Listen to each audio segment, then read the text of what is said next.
ছাত্র গণ অভ্যুত্থানের ফলে আওয়ামী লীগের সভাপতি শেখ হাসিনা প্রধানমন্ত্রীর পদ থেকে পদত্যাগ করে রাষ্ট্রপতির কাছে চিঠি দিয়ে এক সাময়িক হেলিকপ্টারে করে ভারতে পালিয়ে যায়।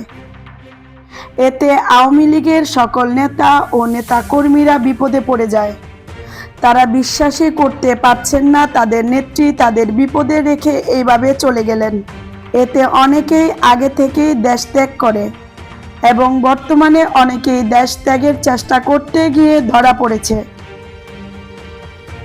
ফেনীর সোনাগাজীতে বোরকা পরে পালানোর সময় যুবলীগ নেতা মুশফিকুর রহমান গাজীকে ফাঁসি দিয়ে হত্যা করেছে বিক্ষুব্ধ জনতা। গত শনিবার বিকেল থেকে আওয়ামী লীগ সাধারণ সম্পাদক ওবায়দুল কাদের এর কোনো খোঁজ মিলছে না। বিশ্বস্ত মাধ্যম থেকে জানা গেছে তিনি দেশ ত্যাগ করেছেন। আবার তথ্য প্রযুক্তি প্রতিমন্ত্রী পলককে বিমানবন্দরের কর্মীরা আটক করেন। সেনাবাহিনী তাকে হেফাজতে নিয়েছে।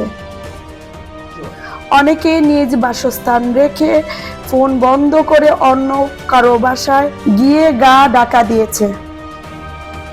অনেকেই অবৈধভাবে বর্ডার দিয়ে ইন্ডিয়া প্রবেশ করতে গিয়ে সেনাবাহিনীর হাতে ধরা খেয়েছে। আজ এই পর্যন্তই। সংবাদ প্রচারে ছিলাম আমি মেহজাবিন মায়া।